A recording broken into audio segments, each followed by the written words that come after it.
Hello everyone and welcome back to my channel. Today I'm going to be doing a what sold video, as well as at the end of the video I'm going to be showing you guys how I go through filing a USPS claim for insurance, because I've had two cards recently that have sold for over $20. One of them was actually a $100 card that got lost in the mail, and it was very stressful. So I'm going to walk you guys through what I did to hopefully get my money back. But yeah, to start off with the what sold this week, I sold these on an best offer for like $3. This is like all in a different language. I don't really know. I guess I translated some of it to this traditional Swiss costume group. But that was for like $3. And then to the same buyer, this debt collection agency from Cleveland, Ohio, again for $3. This is another postal card that isn't the prettiest, but it's sold for $6.97. It's from Charlottesville, Virginia, from a candy company. And he's ordering all these different flavors, which I think is kind of neat. But yeah, that sold for $6.97. This is a postcard from Geneva, Ohio, and it is labeled Entrance to Geneva on the Lake, and it's from like the 1910s, and that sold for full asking price for $9.97. I love the graphics on this card. It's so pretty and just like mid-century themed, but this is a greetings from or aloha from Hawaii. And it sold on an offer for $5.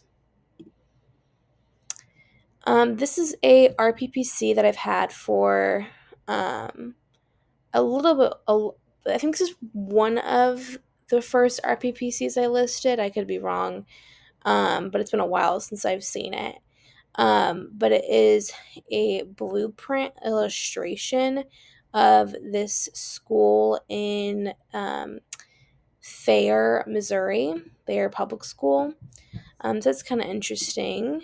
And it's from 1913, and that sold for nine. Actually, I think I took an offer on this for like $7 or $8.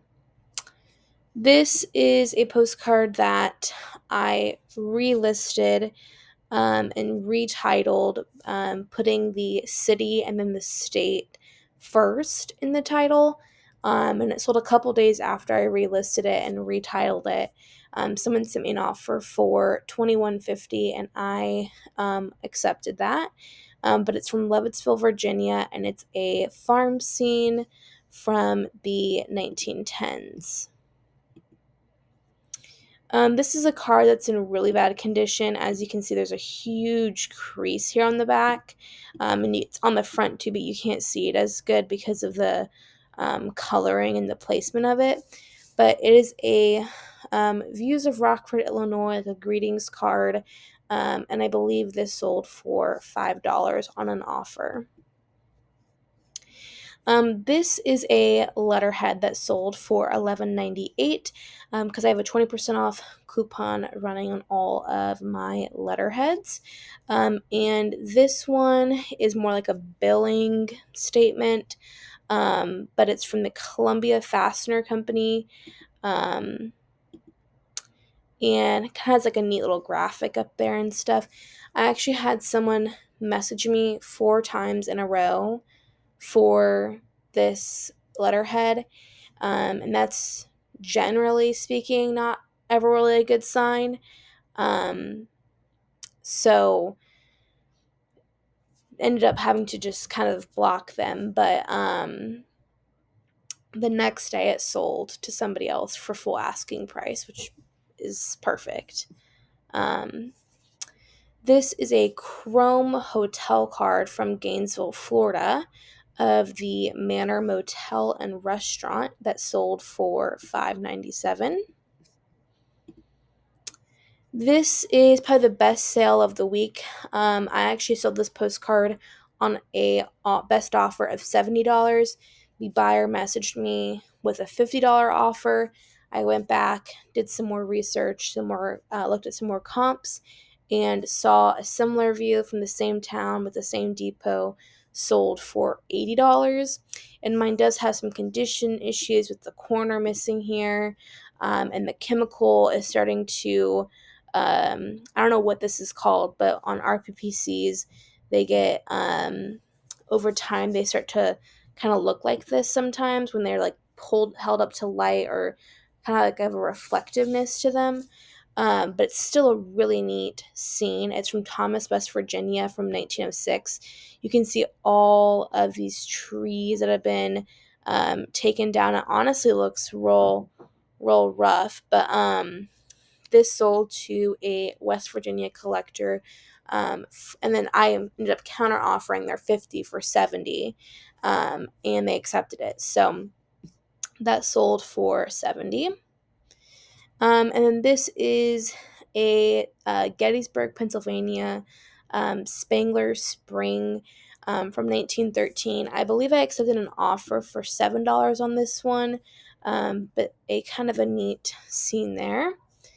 And now I'm going to show you guys how I do how I've filed my insurance claims. But first, I'm going to show you guys the cards that were lost in the mail, and I'm so sad about them. This is the first one. I got this in a haul from an antique store back when I was home in St. Louis a while ago. And I had it listed for a really high amount. Someone offered me $100 on it. I accepted it because really they didn't, I think I'd priced them so high they really weren't getting much interest. But this is just such a pretty card. It's from the Limp Brewery in St. Louis. It's like an ad card for their beer, their Falstaff beer. And sent it out multiple, I always, when I have Ground Advantage things that are over $20, I will stand in line at the USPS store to make sure they get scanned in, because then when I make sure they get scanned in, I know then that I have a receipt, and then I know that the origination scan has been completed. And I'm not like waiting for them to scan it in.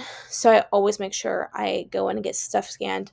I got this scanned. It made its way all the way through Chicago, and then it went dead for like a week and a half, and then it made its way to Indiana, and then dead again. And the buyer was really nice about it, and very understanding, but they ended up, obviously, they needed a refund because of it, and I've never done a refund this big. So because it was $20 or because it was over 20, it was sent Ground Advantage, and because Ground Advantage has insurance up to $100, which is so perfect because this was exactly $100.